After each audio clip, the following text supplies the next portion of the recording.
Good morning, beautiful people. I hope that everyone is having a very, very blessed and wonderful and amazing Thursday. Your girl is out and about. I did not go to the gym this morning. Yeah, I've been very, very bad. Let me tell y'all, I must have been really, really tired yesterday because I was up writing a blog post, had just got out of the shower, sat down, was writing the blog post, and the juice man turned the air conditioner down.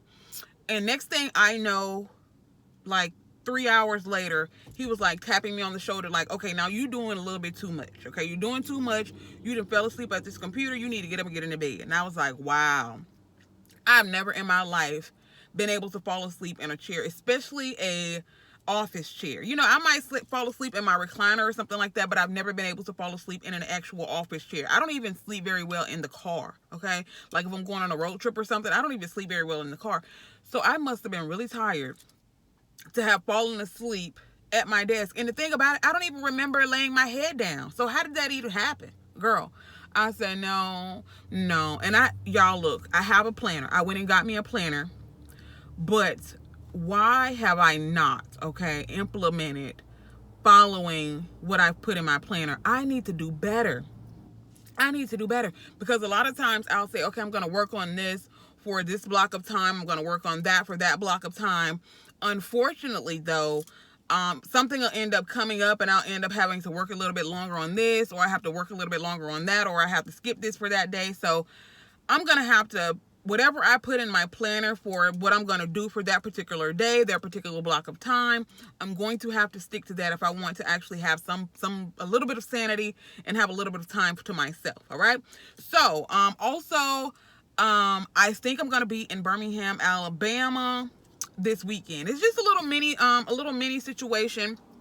You all know that I'm a travel agent, so I am able to, go on these little mini excursions like this for right now, because I get deeply, not that I can't really put that out there like that, but I get deeply discounted rates on like hotels. So I feel like this, why not go and have like a mini vacay? Because even though I'm still going to be close to home, it's still going to feel like a mini vacation because I'm not going to be at home. I'm going to be in somebody else's establishment, and I'll get to go shopping and stuff like that. And Birmingham, get to go to the Galleria, go to Burlington, and a lot of other these places that I go to all the time. Anyway, I'll also go to the Summit up there on Highway 280, plus my aunt lives up there. So I don't know. I might be doing a whole lot this weekend. I was going to actually go to Memphis this weekend, but I think my friend girl gonna be here. Y'all know ladies, y'all know who I mean when I say my friend girl, okay? She is so annoying. She just be popping up out of nowhere. I keep telling her, look, don't just be popping up at my house without calling or saying something. And I think she about to just randomly, I just feel it in my spirit that she's about to be popping up around up through these parts, and she's annoying the crap out of me. So I think I'll be in Memphis. I'm gonna be in Memphis next weekend. So that's why I think this weekend I'm gonna go ahead and go on like a little mini excursion just by myself, just to go shopping and to do that type of thing right there. So I think that's what I'm going to be doing this weekend. All right.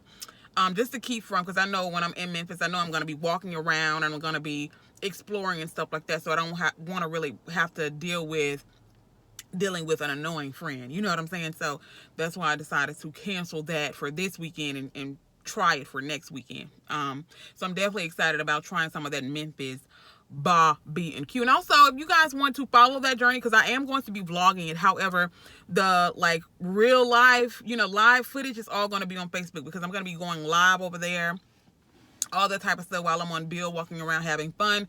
This one young lady who lives in Memphis, she was like, look, okay, when you come here, look, I'm going to need you to be safe. I'm going to need you to stay out of East Memphis. And she named some other places. And I'm glad that you did that, because me and the juice man, we were trying to be adventurous. We saw this restaurant on the Food Network with Guy Fieri, one of those diners, drive-ins, and dives.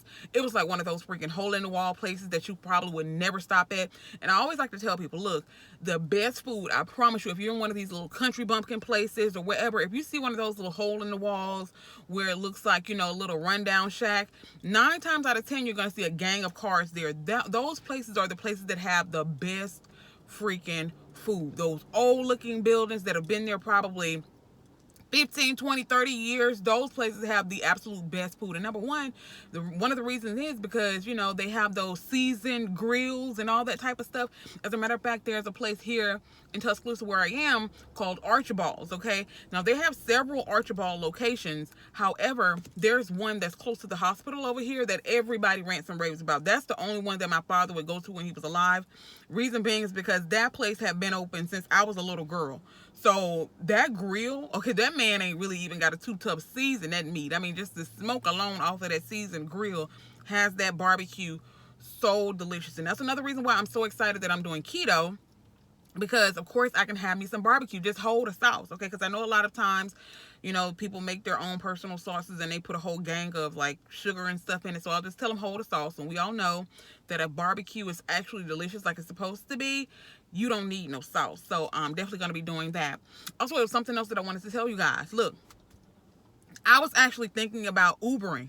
Now, I'm already doing too much, so I don't need to Uber. But this was before I started all these 1,001 jobs, okay? But I was thinking about Ubering because I was like, this will be a nice little series for my channel where I can actually Uber and I can tell about all these crazy Uber stories and all this type of jazz. But it's some serious stuff that happened to one of my classmates. So I was on Facebook. I do have a personal page as well on Facebook where it's just family and that type of thing. But one of my classmates was on there and she was basically saying how she, you know, just started Ubering or whatever, and she was doing pretty good with it. She was making a nice little amount of side cash and all that type of stuff. But she met this creeper, and I'm so glad. Like I said, you guys, sometimes you got to follow your first mind, and I already know I'm very paranoid. But she said she picked up one of her passengers, and she said he was very, very like flirty and all this type of stuff. We know sometimes you're going to get those types of Uber passengers who they might be a little inebriated, they might be showing up toe up drunk, or they might be sober, and they're gonna, you know, they're gonna want to talk to you, they're gonna want to be a little bit inappropriate, etc., etc. So she said this guy was very flirty with her, and he was asking for a number and all this type of stuff. And of course, you know, she has a man, so she was like, you know, I'm not really interested, etc., etc. So she was like, you know, he was like, well, you know, maybe just take my number anyway and give me a phone call, etc., etc. So she said she was like, no, I'm not interested. All of a sudden, why the next day, she said she's riding in her car and she hears like this little. This boy, okay, had left his phone in the back of her, the slot on her, you know, the little hats, the slot thing that's in the back of the seat where you can put like little papers and that type of thing in there. Why did this guy leave his cell phone in her thing and did the Find My iPhone situation while she was driving in her car, okay? Thankfully, she wasn't at the house when he did this, because I'm pretty sure this boy was probably trying to, you know, see where she lived at or whatever. Now, he would have did it later that evening or later that night, I'm not sure, but he probably would have popped up at her house or something. I'm not sure, but I'm so glad that I decided to change my mind on the Uber thing. And like I said, I wasn't even really going to granted, the extra money would have been amazing and nice, but I wasn't even necessarily going to be doing it for the money, okay? I was doing it because I thought it was going to be fun. I thought it was going to be, you know, something exciting to do for the channel. I mean, just think about it. Thick Chick being a freaking Uber driver, that would be like stupid entertaining, right? But that like freaked me out. The fact that she was like, this dude left his phone in her car. Now, could it have been an accident? It very well could have been an accident. However, just, I mean, what is the coincidence of you being very adamant and very persistent about me getting your number, getting my number, wanting to take me out on a date, and all of a sudden you know, conveniently leave your phone in my car and you're pressing the Find My iPhone app, okay? I mean, granted, it could have been a mistake, but I'm thinking that was something that he was trying to do so he can find out where this girl lived. And that is super duper creepy. So like I said, I'm glad I followed my first mind and I passed up on that Uber driver thing. And I had did the whole process. I mean, I filled out the application. I submitted my insurance forms. I mean, I was basically an Uber driver without being an Uber driver. So I had never actually done any, you know, picked up any passengers or anything, but I had downloaded the app. I had turned it on one time and the thing started beeping. So I had people that were in my area that were looking for Uber rides, and I could have done it. But like I said, I got freaked out, decided to, you know, keep going and not venture into that whole little situation right there. And I'm glad I did, because that could have really, you know, that could have been a very bad thing. And like I said, I'm really, really paranoid. So people probably would have just been, you know, just genuinely nice people, and I'm just automatically paranoid, and I'm sitting there constantly looking up in my mirror like, oh my God, this person gonna probably try to stab me in the back of my head, you know. I would have not been a very good Uber driver, for real. I probably would have been getting some freaking low scores and all that type of stuff, because I am just uber paranoid, like seriously. So yeah, but definitely if you're an Uber driver and you're a woman, you definitely have to be careful. And apparently they tell you that you can't have any weapons in your vehicle. Excuse me? Especially if I'm a woman. I don't care if I'm a man, okay? These people out here are killing Uber drivers, robbing them and all type of stuff. So you're going to tell me that I can't have something in my personal vehicle. It's not even yours, okay? It doesn't belong to Uber. It belongs to you, and you're going to tell me that I can't have something in my vehicle to protect myself? What? Are you crazy? So no. Especially a lot of these people that drive at night, because it's very popular here where I'm from, especially during football season, because, you know, I'm from Tuscaloosa, so you have, you know, the Alabama Crimson Tide, so it's very, very, very, very popular here.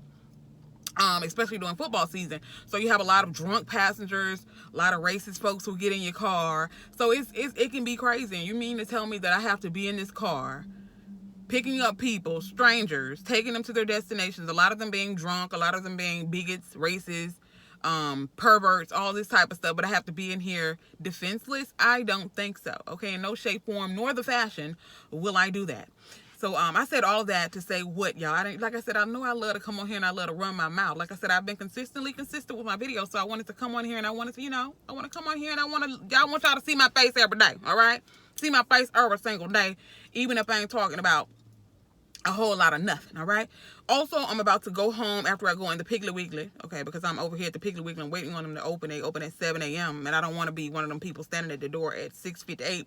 So I'm going to go in there because I know they always mark down their meat, and it be good meat, okay? I ain't finna buy no meat that got no purple stuff and no green stuff on it. But they always, because, you know, anytime they have the meat out, they have to sell it by a certain date or they have to freeze it. So they always mark their meat down first thing in the morning. So I like to go in there first thing in the morning so I can stock up on my meat, especially being keto, girl. I'm a meat eater, okay? And plus the juice man, he eats, girl.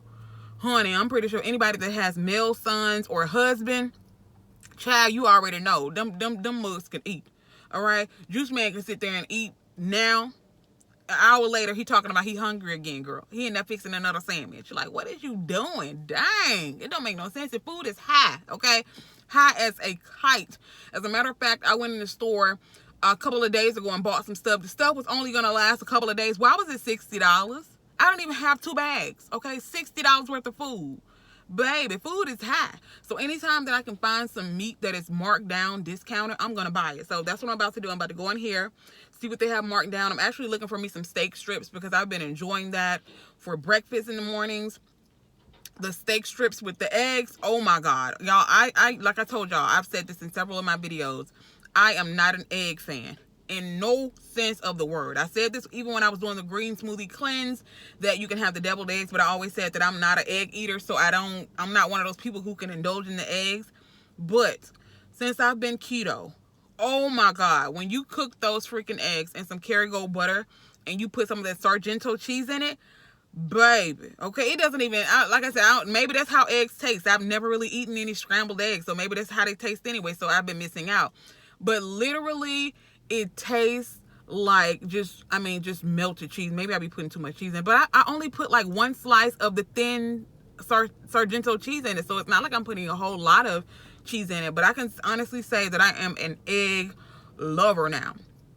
So those steak strips with a little bit of that, with one or 2 scrambled eggs with a piece of cheese in it, or the Conecuh sausage. And a lot of you guys that are in the weight loss group, also if you're on a weight loss journey, join the weight loss group, link down in the description box down below, especially if you're on a journey, because girl, the support over there is amazing. The motivation and the encouragement, seeing a lot of women who started out probably where you started out at, and now they're, you know, probably where you want to be. That is like some super duper amazing encouragement over there. And like I said, it's free, girl. It don't cost you a dime, so come over there and get in on some of this, okay? But I posted a picture of one of my breakfasts, which was some Conecuh sausage and just some eggs. And I also had some avocado. I forgot to put that avocado on that plate, so I had to go back and do it after I had took the picture. But let me tell y'all, if you are not from the South, if you are not from Alabama, if you're not from anywhere in the South, wherever, you know, they don't just sell it in Alabama, but I'm just saying it's a sausage that originated in the South. Conecuh sausage is one of the, let me tell, oh my God, I can't even get the words out. It's one of the best sausages that you will ever try in your entire life. If you know anybody that's from the South, you have family here, tell them to buy some for you and send it to you in the mail. Okay, anytime my family comes here from New York, two of the things they always take back with them is Conecuh sausage and Red Hots. Apparently they sell like those, it's called something different, the Red Hots up there in New York. I don't know what they're called. Red something, Hot Links or something. It ain't the Red Hots like they sell here in the South. So they always take back some Conecuh sausages and some Red Hots.